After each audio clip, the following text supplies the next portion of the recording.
Hello and welcome to Mission Nonprofit. I'm your host, Robert Kam. On Mission Nonprofit, we feature a local nonprofit organization from the Thurston County area. And this month we have Tanzania Teaching Foundation. And with me to talk about the Tanzania Teaching Foundation is Nancy Winters and Ernie Malik. Hello, welcome to Mission Nonprofit. Thank you for having us. So you guys go out to Africa, to Tanzania is the country. Right? Yes. And you go out there and you teach English to people because their secondary schooling is all taught in English. And so that's their hurdle, is they have to learn English in order to be educated. That's correct. Mm-hmm. Actually, it's very difficult because their primary school is taught in Swahili, and English is one of the subjects that they take, but when you have class sizes between 65 and 85, you don't learn very much English. So 3 months after they graduate from primary school, they go into secondary school, and they're lost. And so the hurdle is pretty high to be able to succeed in secondary school. And so you guys go out there in every, I think it's every, what is it, 6 months? Every year.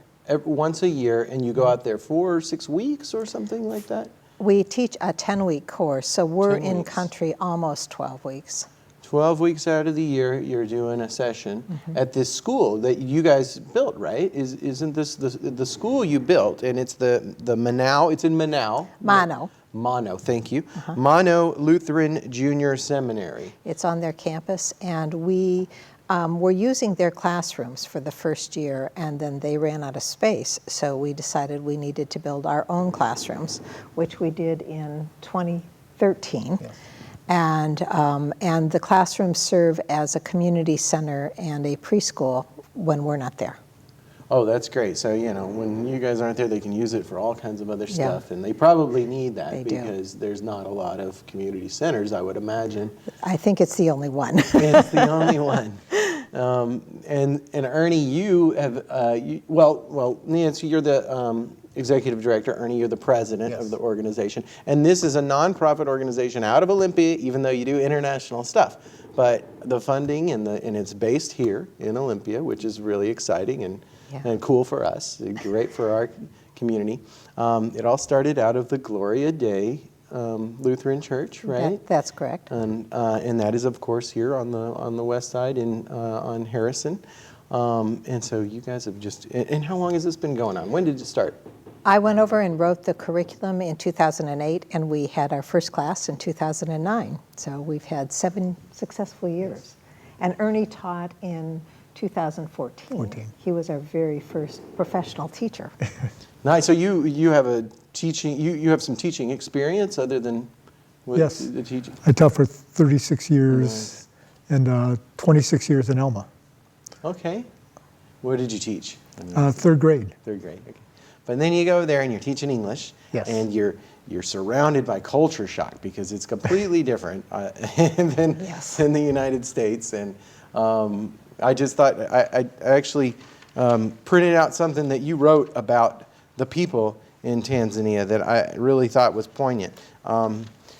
This is from Ernie. What I have learned is that more is truly not important, but feeling happy that you exist is the most important thing.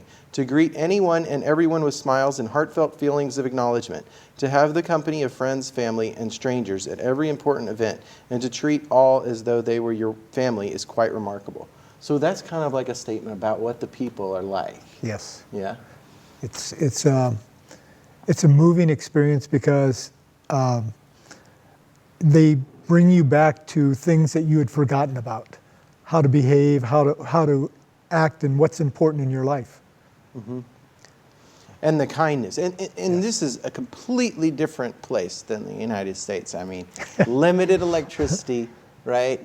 Limited running water. There's some. Give us a little bit of, describe it a little bit. Give us a little bit of picture of what it's like. A little bit more, exactly. You can, for example, if you're going to use the internet, you have to get up at 4:30 in the morning because it will be overwhelmed by 6. So to do any emailing back to the States, we'd do it at between 4, 5 o'clock in the morning. The power could go off at any time. So we'd have headlamps that we'd have just in case that would happen. The water could go off. We had the water off sometimes for a day and a half. You'd have cold showers. There's no hot showers. But the living conditions aren't terrible. I mean, if just because there's not electricity and there isn't water all the time doesn't mean that you're living in some real primitive location. It's remote, but primitive, I wouldn't call it that. I think the people live very well there for what they do and what they have. And when you're there, you should be part of the community, and that's part of the living in the community. I guess what this thing that I just read of your, actually you put it in a newsletter, that you guys do a newsletter, and your article here, and I picked this statement because it just shows to me that these people are happy, you know, they're happy people, and they don't have a lot of the things that we have, you know, being able to just, the hot water, I mean, I couldn't imagine, you know, taking cold showers, but they're just happy, and that's great. It's just so uplifting, you know. They're both happy and generous. Yes. Sometimes we've had people come to the door, little old women who've come to the door and given us 3 eggs. That's more protein than that woman will have her entire week, and yet her generosity is so intense and so great. And that just changes your focus on what's important. Well, Nancy, why don't you tell us a little bit about your first experience when you first started the program? How did you get it? Did you have the building to teach in, or no? So I first got involved in Tanzania in 2001 because I went over to teach for a year, which had been one of my childhood dreams. And when I realized that the kids were having such a hard time in secondary school transitioning from being in primary school into secondary school, I realized that they needed an English course. So I went back in 2008 and wrote the curriculum, and then we started in 2009. We barely had the 40 students that we said we would take. In fact, several of them came a week after we started. But then we had them for 7.5 hours a day for 10 weeks, which is a pretty intense way to learn English. Our graduates have been absolutely wonderful. They have gone on, finished secondary school. Some of them have gone on to become teachers. Others have gone on into what's called Form 5 and 6. That's kind of like junior college.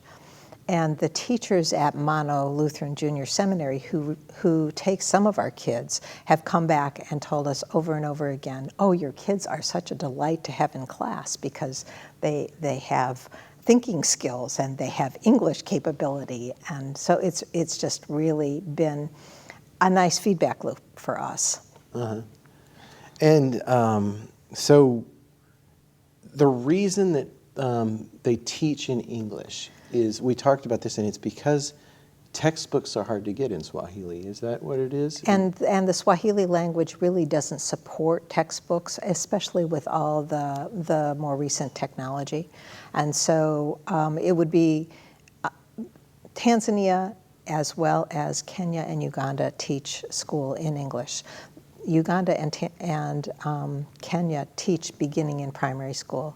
But when Tanzania became independent, the first president decided to unite the 128 tribes, so he united them under a single language, Swahili. And there's still some old people that don't speak Swahili, and they speak the native Kinyakyusa in our area. Interesting. So, yeah. Well, I've heard of Swahili. I've never heard of Kinyakyusa. Oh, another thing about Tanzania is it's a really beautiful place. And, it and is. I know you have some pictures here of the place, and you also have a video that shows the place and has some singing, which was really cool, and has basically shows your progress, because you have people speaking English. You have Tanzanian people speaking English in this video. So why don't we take a look at that video, and we'll come back and we'll talk more. Okay. Okay, stay tuned.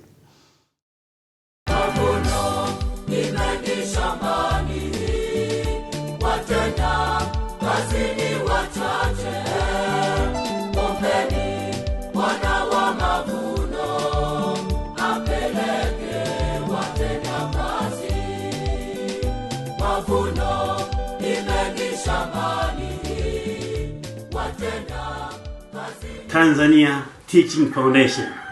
I like the program. And I like it because it is the one who produces the most capable student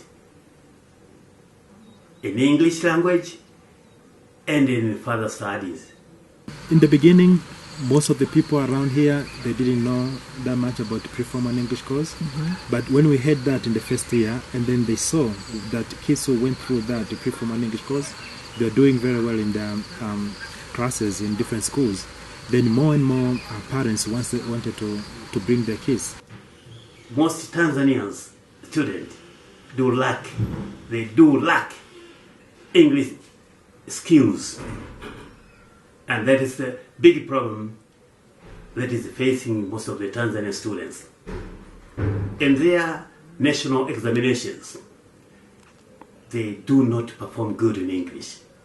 Difference between our program and the other program is this program is taught by native English speakers, while the other program is taught by people who, like, English for them is like a third language, I was saying. So that is the first major difference between those two courses. And the other thing, I think there's so many incentives in our program than in other programs, because here we give kids chapati and andazi and tea, we give them a pencil, we give them notebook and all that, whatever. So they don't have to incur expenses in buying that. So for them, most of them, they are doing wonderful, and they are more good in terms of their capability of how they can think positively. And the more important thing is that they are more inquisitive. They can try to argue, to ask several questions. TTF have done a great job, and this idea of teaching English to Tanzanian kids is of great importance, and so far it has made a huge difference to the students. My teacher was Mr. Shun and Mama Jen. I want to get this chance to say hello to my teacher, Mr. Shun and Mama Jen. I miss them so much. When I joined Form 1 at Mano, it helped me to understand many of subjects which was to be studied by me. So I really enjoyed it. We beg you more and more to think about our kids, to think about these kids, that they have to continue getting this kind of education.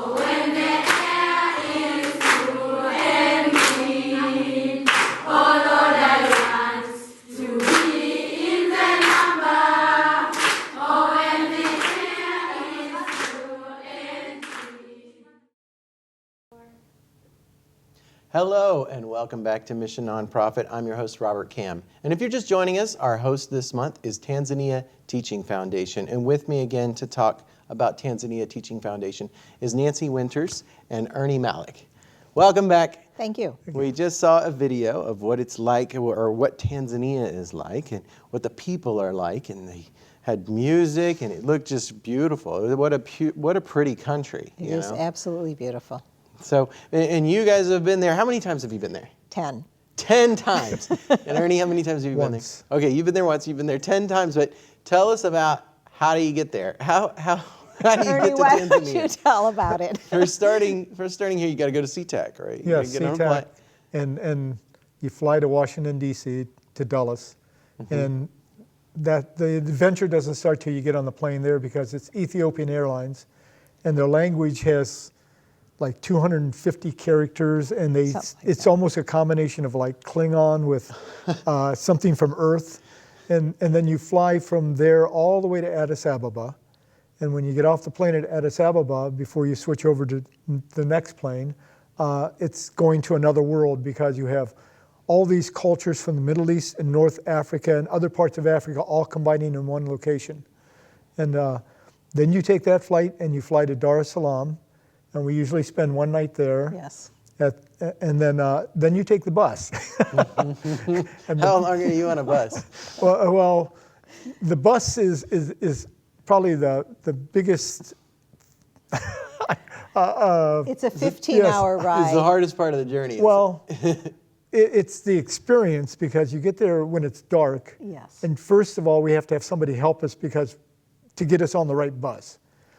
And then everybody leaves at 7, and there's like, 100, 200 buses at the same time going out of one entrance, one street to get out this bus location. And then you turn onto the street, and the street is completely full of people crossing the street in the median, on the side, selling things. And then it's another 15 hours going to Kikuyu. And then once you stay there, we stay there one night, or 2 nights, is it one night? One night, and we get our supplies and things for the school. And then it's another 28 miles to get to Mano, but that's a 2-hour trip by car because the roads are that bad.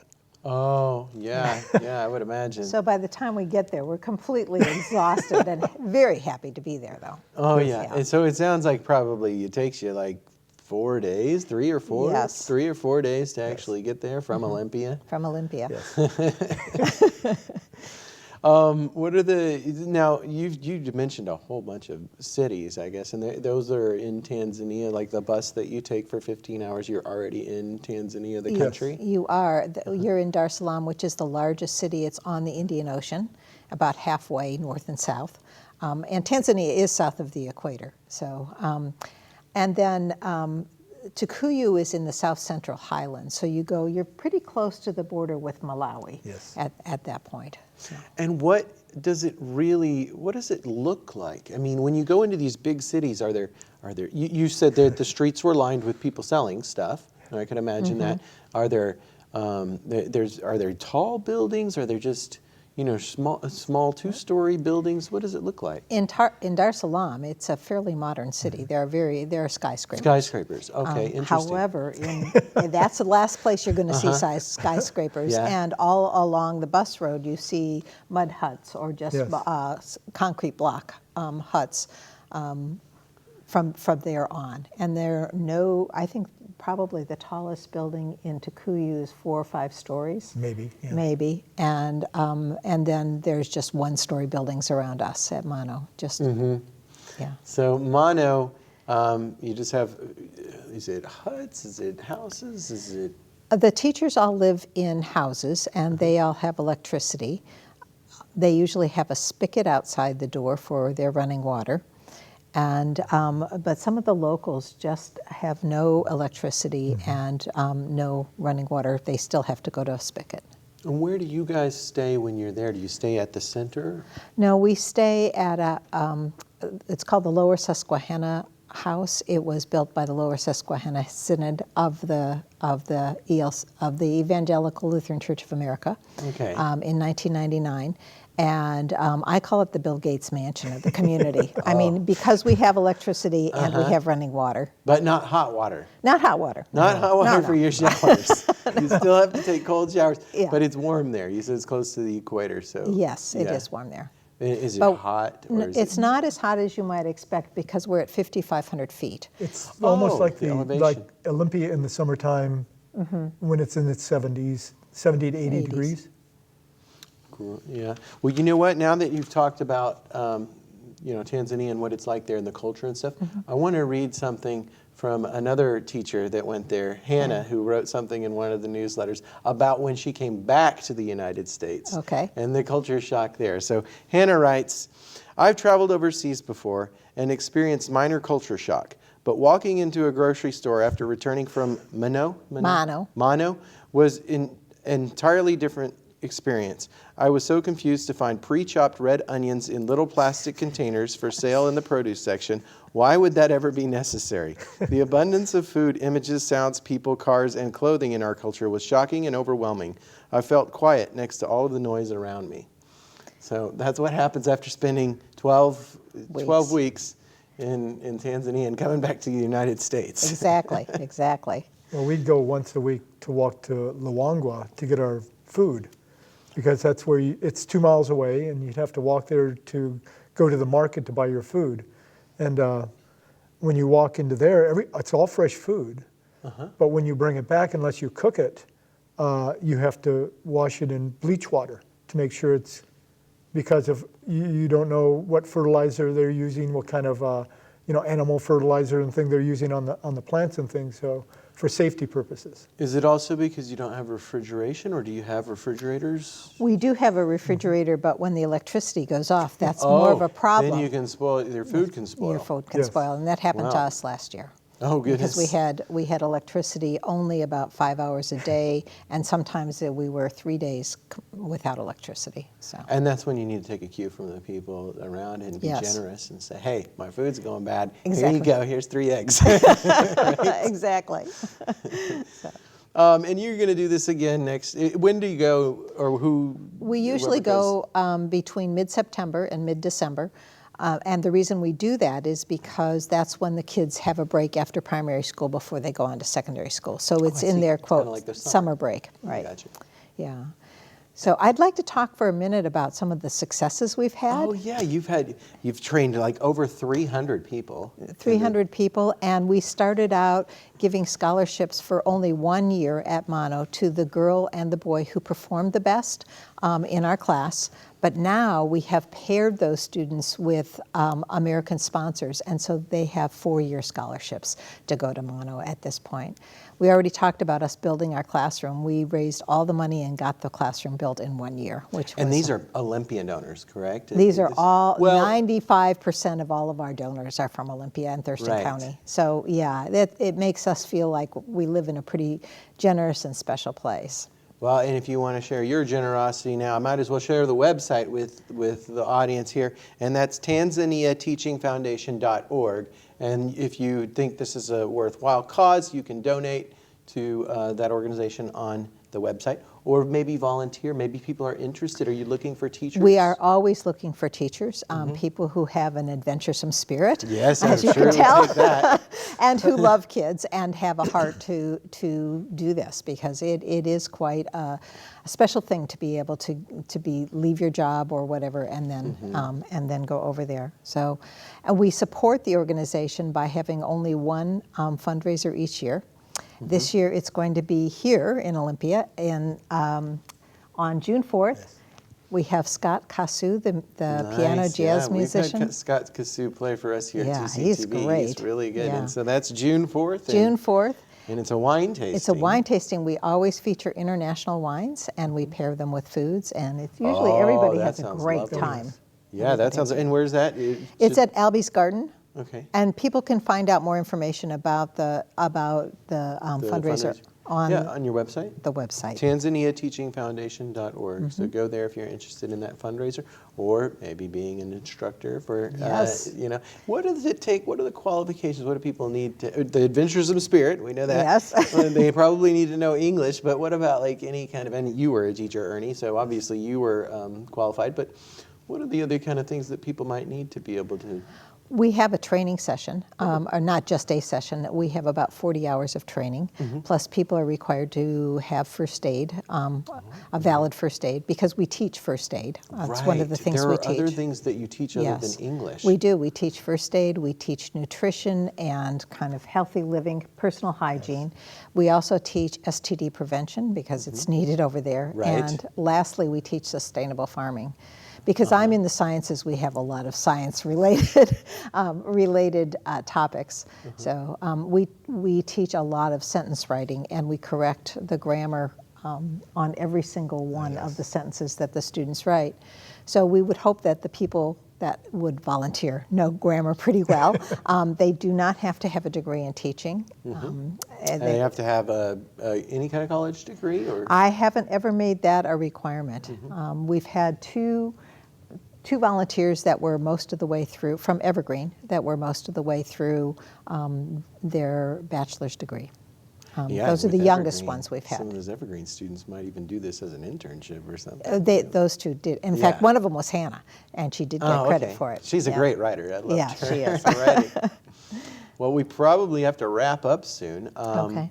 Are there any things that we did? Oh, you did mention that there are some standardized testing in Tanzania. Do you want to talk about the national exams? Yes, they have a national exam that the students have to do every year, and it's a really secure national exam. Our students that come out of our program have scored extremely high on these exams, some of the highest scores that they have. But the people who here, I've been in exams, state exams, when I was a teacher, but in Tanzania they do come prepared to make sure nobody cheats with arm guards. That is incredible. You guys were telling me about that, and they have machine guns or just I don't know what kind of loaded stuff. weapons. They're They have loaded weapons Military. in the classroom to make sure people don't cheat. But also you said that people that are in your program are exempt from those tests, right? Because They're exempt from the entrance exam Yes. to get into Mount Lutheran Junior Seminary, but they still have to take the national exam. I see. And our students do perform but very they well. do well. Yeah. Okay. Yeah. Well, we're going to have to leave it there. I want to encourage everybody to go out to that wine tasting on June 4th. Thank you. And go to TanzaniaTeachingFoundation.org to learn more or to donate. I'll see you next time. Until then, I'm Robert Cam. Thank you for watching.